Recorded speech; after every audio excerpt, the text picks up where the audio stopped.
but I remember the people, the students, the moments vividly. Bob Glenn was one of the directors of the tournament, and one of our top debaters. Keith Williamson was actively working on the tournament. I have vivid memories of many of our successes, some of our not quite successes.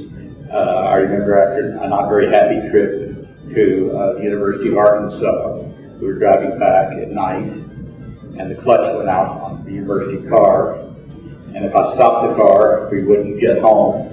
And this was before there was a budget to get the car fixed or anything. Substitute politics, and much as I think you would hear the same story from everyone, those things built on each other, and I ended up going to law school in Washington, D.C., working on Capitol Hill.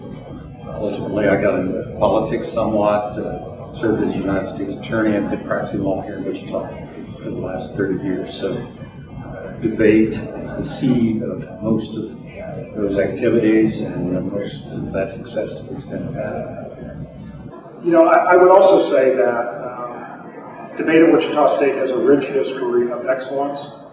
I would contend that our debate performance exceeds what our basketball team or baseball teams have done. We've won a national championship. We've had people in the national tournament consistently over the last 40 or 50 years. Last year, we finished 5th in the national debate tournament, and virtually no one noticed. We have done really, really well. It's something that the university and the city should be really proud of. I agree, though, that the best thing about it is that group camaraderie, connection, and being a part of something together. You spend so much time with each other, you know, traveling and make friendships, and it's a lot of fun. Yeah. And if nothing else, just, you know, you do have to learn how to get along with people that are intense and might see things differently than you do. Like if you were to eat their food, they didn't want you to.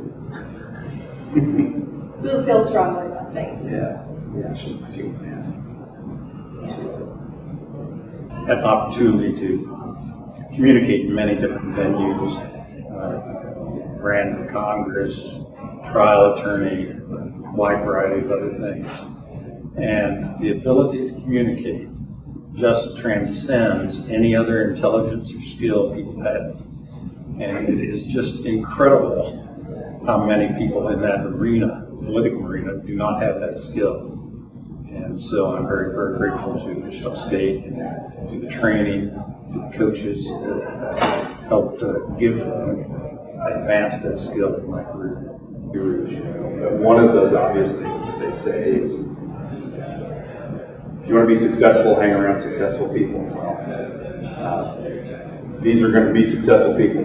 You know, I mean, they're smart, energetic, interesting people that do debate. And so it's a pretty good habit to start, is being around this kind of people, because you're not going to be able to avoid absorbing some of those qualities that your peers have. Definitely an experience that I never would have had in my life without the opportunities afforded to me by WSU. Yeah, my participation in debate, you know, here at WSU, I spent 6 years on the team. I started as a nervous freshman, unsure if I even had a place to be on the team. I had no idea that I could ever be competitive. And then growing, working with the teammates, working with Jeff, you know, I saw my own skills develop, and I'm very grateful to have the opportunity to be a part of this squad and to continue its success as an assistant coach for those few years. And I'm very excited to see where this squad is going, and I will continue to follow as a proud alumnus and supporter of the debate team here at Wichita State University.